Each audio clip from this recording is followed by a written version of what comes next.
DNA report വന്നപ്പോ അത് ഇവിടെ വെച്ച് കീറിക്കളഞ്ഞ് കുഞ്ഞുമായി നീ ഇവിടെ നിന്ന് ഇറങ്ങിപ്പോയത് നിന്റെ അമ്മയെ രക്ഷിക്കാനാണോ? അതെ സാറേ.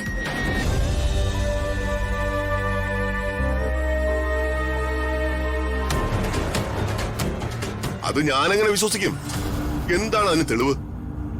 ഞാൻ എന്റെ അമ്മയെ ഇവിടേക്ക് കൂട്ടിക്കൊണ്ടുവരാൻ സാർ. ആ, ദിവ്യയ്ക്ക് വേണ്ടി ദിവ്യയുടെ അമ്മ നുണ പറയില്ലേ? പറയും. മക്കളുടെ നന്മയ്ക്ക് വേണ്ടി അമ്മമാര് ചിലപ്പോ ചില നുണകളൊക്കെ പറഞ്ഞെന്ന് വരും. അപ്പോ ദിവ്യയുടെ അമ്മ പറയുന്നത് എനിക്കെങ്ങനെ വിശ്വസിക്കാനാവും? ദിവ്യ അതിന് മറുപടി പറയേ.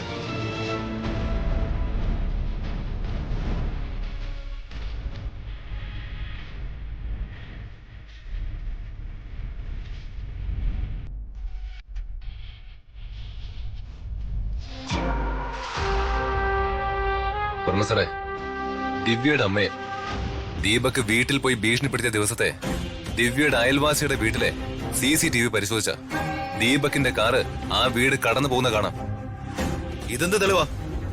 എന്റെ കാറ് പോയ വഴിയെല്ലാം നടന്ന കുറ്റകൃത്യങ്ങൾക്കൊക്കെ ഞാനാണ് കുറ്റക്കാരനെന്ന് പറഞ്ഞാൽ ഞാനെങ്ങനെ സമ്മതിക്കും? വർമ്മ സാറേ, ഇത് കണ്ടോ? ഇന്നലെ രാത്രി മുതൽ ദിവ്യയുടെ കൈ കെട്ടിയിട്ടിരുന്ന കയറിന്റെ പട അത്.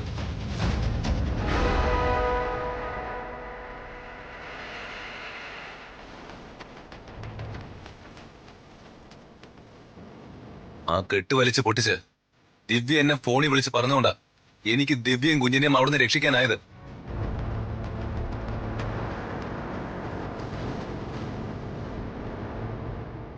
വാടക ഗുണ്ടകളിൽ നിന്നും ദിവ്യയെ ഞാൻ രക്ഷിച്ച സ്ഥലത്ത് ദീപക് ഇന്നലെ ഉണ്ടായിരുന്നെന്ന് സൈബർ സെല്ലിൽ നിന്ന് റിപ്പോർട്ട് എടുത്ത വർമ്മ സാറിന് എല്ലാം മനസ്സിലാവും. എന്താ ദീപകെ, ഞാൻ നിന്റെ മൊബൈൽ ഫോൺ ഇന്നലെ സഞ്ചരിച്ച വഴിയൊന്ന് തിരയട്ടെ.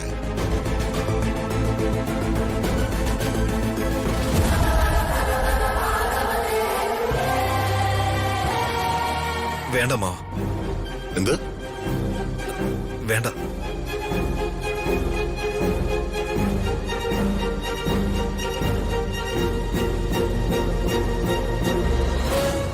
അപ്പോ ഇന്നലെ നീ ദിവ്യയും കുഞ്ഞിനെയും കിട്ടാൻ പോയതെന്ന് സമ്മതിക്കുന്നു. രാജു പറഞ്ഞതൊക്കെ സത്യമായിരുന്നു അല്ലേ? നിന്നെ ഞാൻ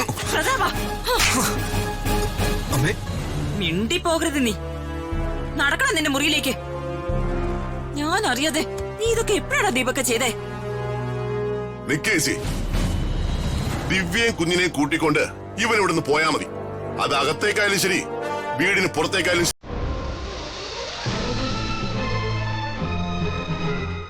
എടാ, നീ ഇവളെന്റെ തലയിൽ കെട്ടിവെച്ച് ഹൃതികയും കെട്ടി സുഖിച്ച് സ്വത്തും കൈക്കലാക്കി ജീവിക്കാതെ കരുതണ്ട. ഞാനൊന്ന് വീണു, അത്രേ ഉള്ളൂ. പൂർവാധികം ശക്തിയോടെ ഞാൻ ഉയർന്നു വരുവടാ. നിന്റെ കുടുംബത്തിന്റെ അസ്ഥിവാരം വരെ ഞാൻ മാറ്റും. നീ കരുതിയിരുന്നു. എന്താ ദീപക് ഇത്? ഇങ്ങനെ ബഹളം വെച്ചാ ഉറങ്ങുന്ന കുഞ്ഞുണ്ടരില്ലേ?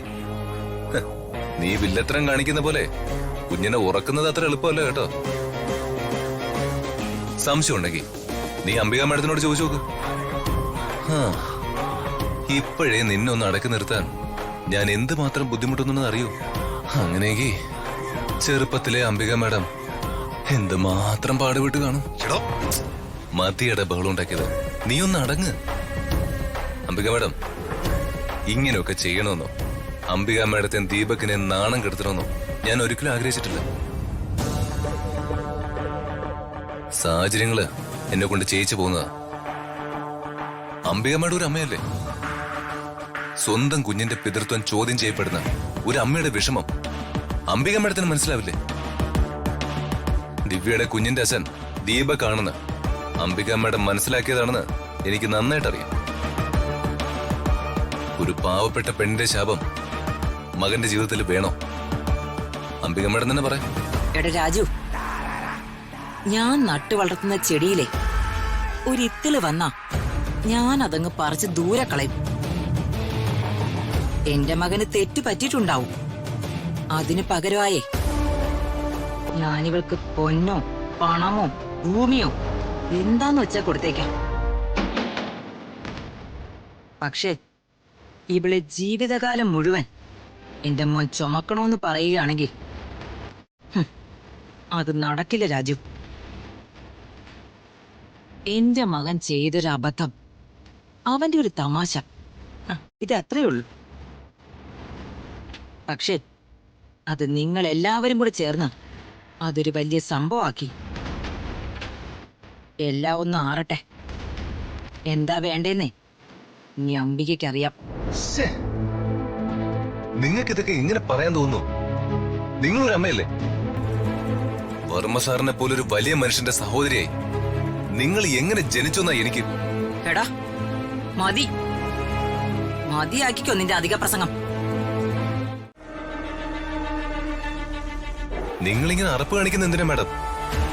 കേട്ടിട്ടില്ലേ, ഉണ്ണിമൂത്രം പുണ്യാഹമാണെന്ന്. പിന്നെ പുണ്യാഹം.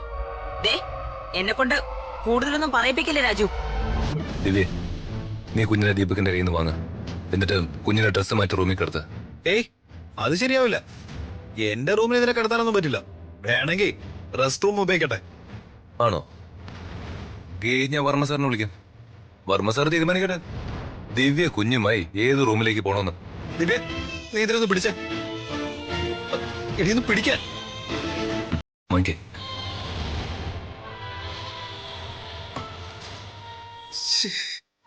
എന്റെ ഷർട്ടിലൊക്കെ ആയി. ഊരി കളയടാ അത്.